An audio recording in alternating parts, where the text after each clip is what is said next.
Defensive players in the second year in the system, it really starts to click for them. Do you feel the same way about special teams in the system you run in there?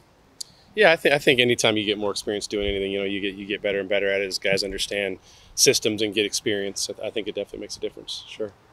How frustrating during the course of the season was last season for you? Well, I Because don't know if I'd say statistically, frustrating. I'm always just looking at evaluating how things are going, and you really can't ride the highs or lows of things. You just got to look every week and kind of, especially the way that we operate it, kind of like it's a new week, every Sunday, whether you played bad or played good, it doesn't really matter. The next week you gotta get ready to do it all over again and put the best plan together that you can for the players. did you have concerns along the way? Did you foresee that an Oregon State kind of situation could unfurl the way it did? No, I don't think you ever can foresee that situation, but that nothing leading up to that would have led to me thinking that. But I've done this for a long time, and things can happen in football games. That's for sure. Where's the punting competition at now? It looks like brought in a new guy. You've got obviously one Yeah, back. we got a couple guys out there competing. We're probably going to add another guy. So, always again, especially in the new era of college football, you're always looking to add pieces if you can that can help you. What was it about Luke that caught your guys' eye and opted to kind of have you guys bring him out here? Luke. Done. Oh, Luke Dunny. We have a relationship with Pro Kick Australia, who's like the premier international punting experts, and they're the ones that send all the people to the U.S. And so, just my relationship with them, leaning on that, really communicating with them with who they thought the best fit was. And what have you made of what he's done since he got here? I think he's done a good job since he's got here. It's actually been a really close competition with him and Ross. He's he's learning everything new. Like when he got off the plane was the first time he'd ever been in the U.S. So he thought cars were driving the wrong way, or the people were on the wrong side of the deal when they were steering. So there's a lot to learn for sure. But that's the advantage to getting him here in the spring, is that you get him all through spring, and then they got the next 4 months before we get to fall camp. So I'm very pleased with him. He's got I don't know if you guys have seen him, but he's like 6'5". He's got a really big leg. It'll just be how far he can mature and be able to handle the pressures of punting in a packed Autzen Stadium. That's really the difference for those guys, and you don't really know that until you get in that situation. I was going to ask you on those terms. I know when Tom Sneak came out here a couple of years ago, he was saying similar deal from Australia, that he hadn't had a whole lot of kicking in live situations. Did Luke have a fair amount of that coming in, or will this weekend be maybe one of the first times he's faced something like that? It'll be the first time he's played American football in that situation. Right. He's played Australian rules football in front of crowds, but it's quite different. And so, yeah, it's the first time for him for sure. And again, that's why it's a big advantage to get him here sooner rather than later. What have you seen? What have you seen from Camden so far this year, and kind of just the growth that he's had, and where do you think that he's improved the most this offseason? Yeah, really happy with Cam. His field goal, I haven't looked at it in a long time, but his field goal percentages went way up last year. I was really happy with his play.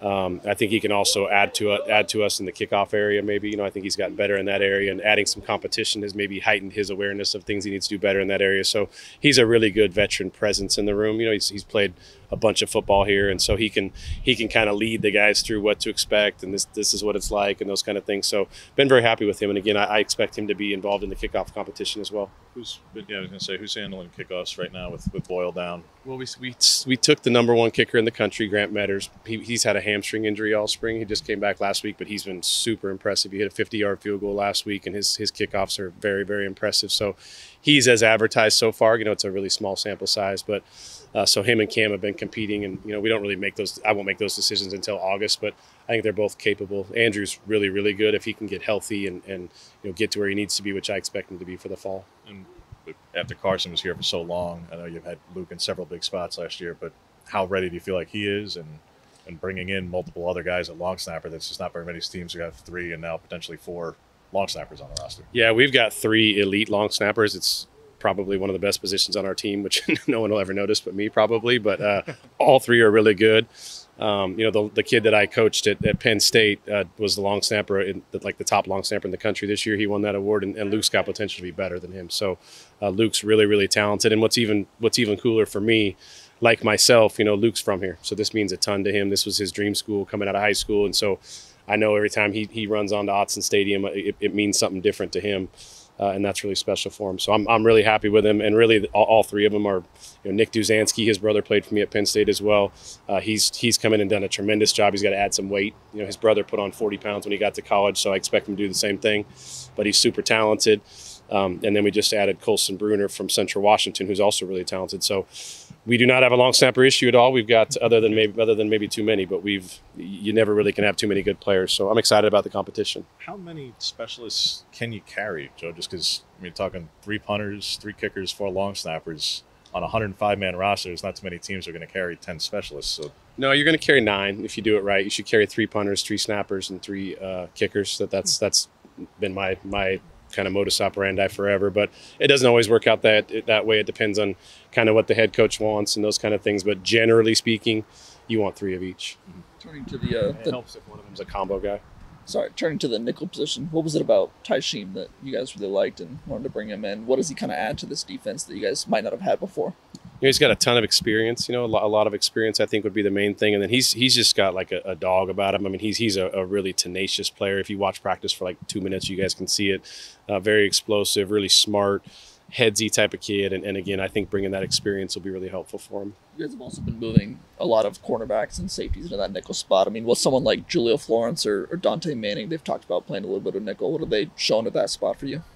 Yeah, I mean, I can't really say anybody stands out more than anybody else, to be honest with you. I think that'd be unfair to do at this point. I think what you've seen is just one of the things that Coach Lanning believes in that very firmly is position versatility. So you're going to have corners playing star and safeties playing star and also having to play corner and safety. And so you got to be really versatile, which can be challenging at times, but certainly it's helpful to the players and it's helpful to the team when you can do multiple things. So you'll see lots of guys back there. How it'll all shake out at the end of the day, I honestly don't know right at this point, but if a guy's playing more, if you need him more at corner, then you got a different star. If you need him more at star, then you have a different corner. You got to kind of look at the balance of all those positions together and make sure you're getting the best 11 on the field. When it comes to punt return, what have you either addressed or shored up by way of in the spring? I mean, obviously this time. At the same time, we're also about a role that if you have 1 return per game on average in the season, that's about it. So we're talking about like 12 to 14 plays, but they are potentially very important plays. Sure. So what have you got by way of answers so far, or what are you looking for by way of the rest of the offseason? Well, the number one thing that we want to do is own the ball, right? If you remember, that's our 2 goals. We want to own the ball and have no penalties. So we had no penalties on punt return, which is the first year I ever remember having that in my life. And we owned the ball, which means we didn't give up any possessions to the other team. So, which on paper, you could look at it and probably argue whether you need to have more yards or whatever. When you look at our offense last year, if you just got them the ball, really good things are going to happen. So we probably coached that a little bit to be maybe a little bit tentative if you were being critical of us, because we're so focused on just getting the ball back to our offense when you have an explosive offense like ours. But certainly we look at everything. We look at scheme, we look at players, we look at coaches of how we can improve that area. I do think we've got some guys that are pretty good. I thought Chris did a good job, again, for what we asked of him. And then I think adding Tez Johnson, he's really, really fast. He was a dynamic returner at Troy. So, and I think we'll probably add a couple more pieces as well. So I think we've got plenty of capable guys. Like you said, and anymore, there's so many good punters. It's just either they're really good or really bad punters. And so it's hard to get. I can't remember anymore how many we had, but we didn't have very many returns. Not for our fault, just because of how the punts were. But certainly when you have a dynamic guy and you can highlight it, it definitely can help you. I was just going to ask, is Tez someone who can do punt and kick return? Yeah, I think he's special at both. Yeah, I really do. He's definitely right in the mix for both those spots. Again, I think we have multiple guys. In the bowl game, both Bucky and Noah showed on kickoff return a spark that we hadn't seen during the season. So, I think as much as anything, I got to do a better job of making sure that the right guys are in the right spots. And so. It's not an excuse. Just when you don't know how guys are going to perform in games, sometimes it's harder to maybe get them in the right spots. So, like looking back, maybe I should have had Bucky at kick returner more as an example last season. We evaluate everything certainly, and I think we've got plenty of tools to be successful. When it comes to coverage units, Dan talked about having more starters available to you.